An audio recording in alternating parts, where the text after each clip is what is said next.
बारे में आप थोड़ा सा दर्शक। मैं तो यही कहूँगा कि बहुत गलत हुआ है और बहुत दुखद घटना है। दिल्ली में, पूरे भारत में कोरोना महामारी फैली हुई है और उस महामारी को देखते हुए आज दिल्ली सरकार ने वो कदम उठाया है जो बहुत ही घिनौना कदम है। दिल्ली सरकार कहती है कि ये पीडब्ल्यूडी की जगह है तो दिल्ली सरकार के अंदर आती है, और एमसीडी की जगह है तो एमसीडी भाजपा की सरकार है। एमसीडी के अंदर इन दोनों सरकारों ने मिलकर ये गरीब परिवारों को जो उजाड़ा है, इन लोगों को जो आज इनके घर छीने हैं। कांग्रेस ने कभी किसी का घर नहीं छीना, हमेशा बसाया है। कांग्रेस ने सबको बसाया है। इन्हीं लोगों ने इसको जिताया था। हमारी झाड़ू लेकर चला, हम ही लोगों ने उसको जिताया, और आज हमारे लोगों के सारे घर उजाड़ दिए। हमारे लोगों को आज सारा नुकसान हम लोगों को किया है। दलितों के खिलाफ है। केजरीवाल जी शुरू से ही एक इनकी संस्था थी, जब ये मुख्यमंत्री भी नहीं थे, यूथ फॉर इक्वलिटी, तो ये हमेशा दलितों के खिलाफ रहे हैं। पहले भी खिलाफ थे हमारे दलितों के, लेकिन दलित इसके बहकावे में आ गए।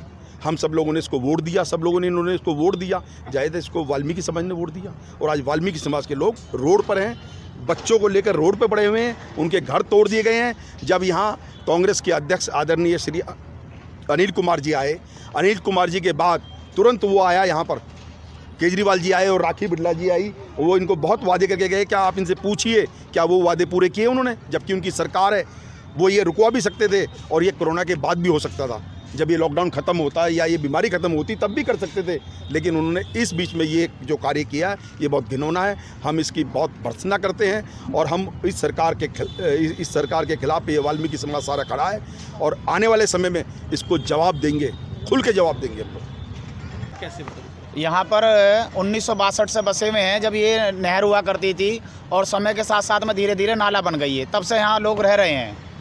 और यहाँ पर क्या करें, 1982 में डीडीए डेवलपमेंट अथॉरिटी का एक प्लान आया कि आप दिल्ली में जाकर देखिए कहाँ का मलिन बस्ती है, कहाँ का झुग्गियाँ हैं। तो डीडीए डेवलपमेंट अथॉरिटी दिल्ली ने सर्वे किया, और यहाँ पर जो कच्ची झुग्गियाँ थी उन्हें क्या करें, अपना एक सर्टिफिकेट दिया, सरकारी कागज़ दिया कि जहाँ झुग्गी है आप अपना वहाँ मकान बना सकते हैं। उसके बाद में यहाँ पे कुछ लोगों की हमारी पक्की रजिस्ट्री भी है, आप देख रहे हैं पक्की रजिस्ट्री हैं। अगर ये इलीगल बताई जा रही है कॉलोनी, तो ये जज साहब से पूछो, ये कानून से पूछो, अदालत से पूछो, ये स्टैम्प क्यों बिक रहे हैं, क्यों इन्होंने पक्की रजिस्ट्री करी है। 2-2 लाख के 3-3 लाख के स्टैम्प लगा के हम स्टैम्प ड्यूटी देने के बाद में रजिस्ट्री करा रहे हैं। और यहाँ पर जो है एक सीनियर सिटीजन वेलफेयर एसोसिएशन है, जिन्होंने हमारी कंप्लेंट की थी कोर्ट के अंदर, प्रकाश चंद जी उसके अध्यक्ष हैं। उन्होंने कहा था कि भाई सब लोग मिल के, क्योंकि यहाँ वाल्मीकि समाज के और दलित समाज के लोग रहते हैं, तो उन्होंने कहा था कि भाई सब लोग 3-3 लाख रुपए दे दो और एक सामने वाले प्लॉट पे कब्जा करा दो, मैं अपना केस वापस ले लूँगा।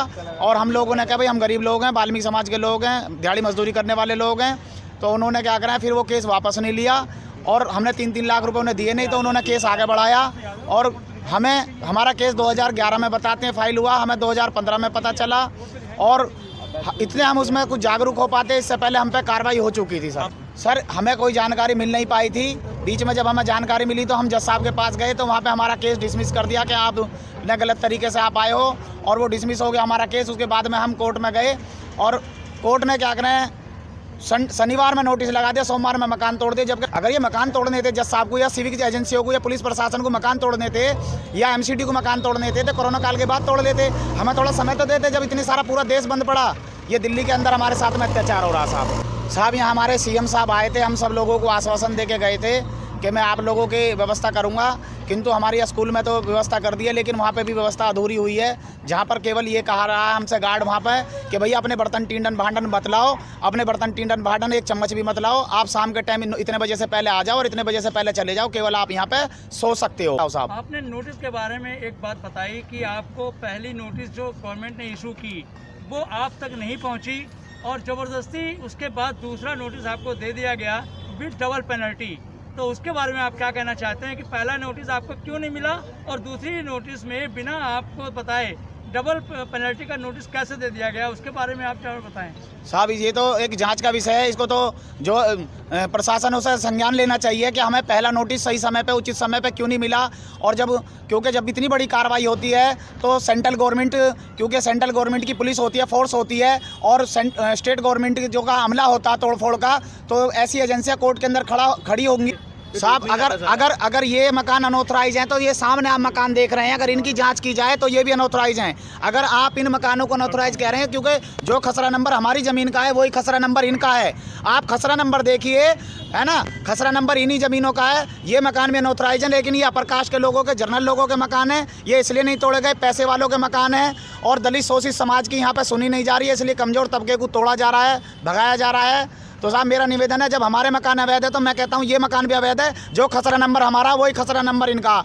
एक खसरे पे एक मकान अवैध है, एक खसरे पे एक मकान वैध कैसे हो सकता, ये भी जांच का विषय है। उस आदमी के बारे में बताएं जिसने आपसे पैसे मांगे थे और पैसा न देने के एवज में ऐसा काम करवाने का आपने आरोप लगाया है।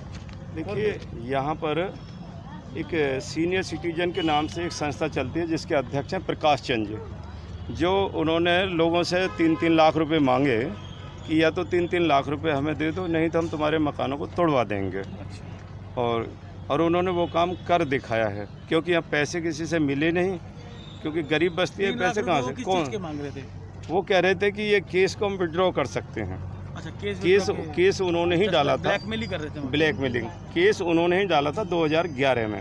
हमें पता लगा 2015 में कि हमारे ऊपर केस भी डाला है जी। उसके अगेंस्ट में आपने क्या किया? उसके अगेंस्ट में जैसे हमारे यहाँ पे नोटिस चिपके थे तो हम हाई कोर्ट गए थे।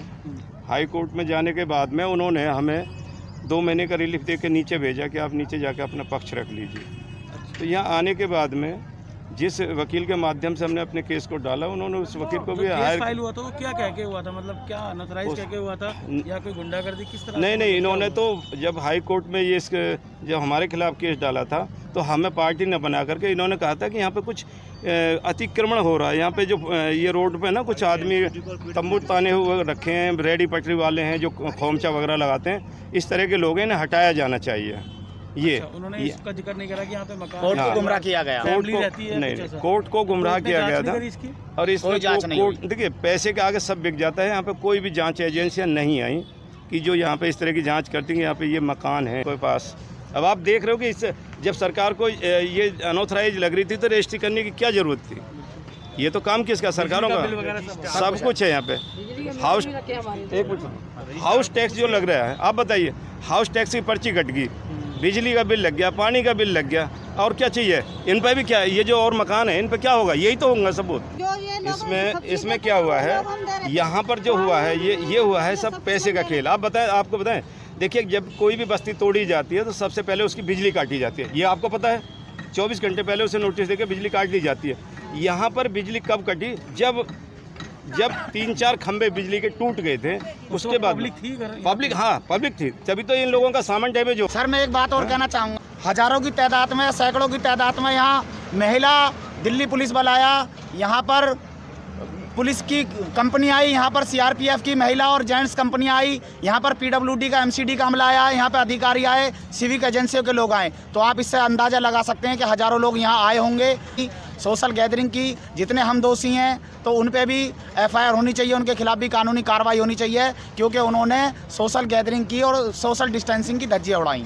यहाँ 121 परिवार थे और उन 121 परिवारों में जो सबको हम लगाएं तो वो लगभग 700-800 वोटर थे, है ना। वो कहते थे कि आम आदमी की सरकार में आज 121 लोगों के घर उजड़ जाते हैं और उसके बाद वो खोखला वादा करके चले जाते हैं और वादों को देखते भी नहीं हैं, ना तो वो खुद देखते हैं, ना उनके 4 एमएलए देखते हैं। और हमारी बिरादरी के 4 एमएलए हैं, वाल्मीकि समाज के 4 एमएलए हैं जो उनके साथ यहाँ पर आए थे, ना तो वो देख रहे हैं, ना मुख्यमंत्री जी देख रहे हैं खुद। और इन लोगों को जो कोरोना के जो क्वारंटाइन किए हुए जो स्कूल में लोग थे और उनके जो बिस्तर थे, कह दिया कि इन बिस्तरों पे आप लेट जाइएगा। बताइए कितना बड़ा अत्याचार हमारे साथ हो रहा है, इन परिवारों के साथ हो रहा है। हम आपसे यही निवेदन करेंगे कि हमारी बात को आप आगे तक पहुंचाएं और हमें न्याय दिलाएं। तो भी आज कुछ मकान आके तोड़े उन्होंने, उसके बारे में क्या कह रहे हैं आप? जी, मैं आपको ये बताना चाहता हूँ कि आप देखिएगा और इंजीनियर साहब से पूछिएगा, जो क्या नाम था, सरदार जी जो हैं इंजीनियर साहब यहाँ पे, परमजीत सिंह जी, आप उनसे पूछिएगा कि यहाँ पे जो तोड़ने के जो ऑर्डर उनके पास थे वो थे 20 फीट तोड़ने के, और यहाँ आप देख लीजिए, वहाँ से कैमरा दिखाइए वहाँ तक कि उन्होंने 50-50 फीट तक तोड़ दी गई है, जबकि 20 फीट का ऑर्डर था। और एक बहुत महत्वपूर्ण बात हम आपको बताएं कि जब 10 तारीख को हम कोर्ट गए और कोर्ट में रिट डाली तो वो जो MCD और PWD दोनों वहाँ पर मौजूद थे और उन दोनों ने जज साहब के सामने ये कहा कि देखिए हम 6 तारीख से 8 तारीख के बीच में तोड़ चुके हैं जितना तोड़ना था, क्योंकि यहाँ पे कुछ आधे मकान बच गए थे। और उन्होंने वहाँ हलफनामे में कहा है कि शपथ में कहा है कि हम आगे अब नहीं तोड़ेंगे। लेकिन आप देखिएगा आप अपने कैमरे से कि इनके लोडर तोड़ रहे हैं और सुबह से इन मकानों, वो जो बचे हुए मकान थे, जो कोर्ट का आदेश था, जो कोर्ट के सामने उन्होंने शपथ लिया था, वो उस शपथ को भी उन्होंने जो है तोड़ डाला और वो फिर वो मकान तोड़ दिए, यानी कोर्ट की भी अवहेलना उन्होंने की है। तो देखिए कितना बड़ा ये अन्याय हमारे ऊपर कर रहे हैं, ना तो हमारी मान रहे हैं ना कोर्ट की मान रहे हैं। कहते हैं कोर्ट का ऑर्डर है और वो कोर्ट के ऑर्डर को भी नहीं मान रहे हैं कि कोर्ट ने कहा है कि भाई ठीक है जितना आपने तोड़ दिया लेकिन आगे आप नहीं तोड़ेंगे। तो उन्होंने कहा नहीं हम नहीं तोड़ेंगे, लेकिन उसके बाद भी तोड़ दिया। कितने तारीख को शपथ जमा किया उन्होंने? जी 10 तारीख को है। आप ये परमजीत सिंह जी से जाकर पूछ लीजिए, ऑर्डर देख लीजिए, उसमें असिस्टेंट इंजीनियर हैं, उनके पास वो ऑर्डर की कॉपी है। नंबर लो मेरा, आप नंबर दे दो, मैं आपको व्हाट्सएप कर दूंगा। ये यहाँ इतने मंत्री आके चले गए। नंबर मैं भेज रहा हूँ।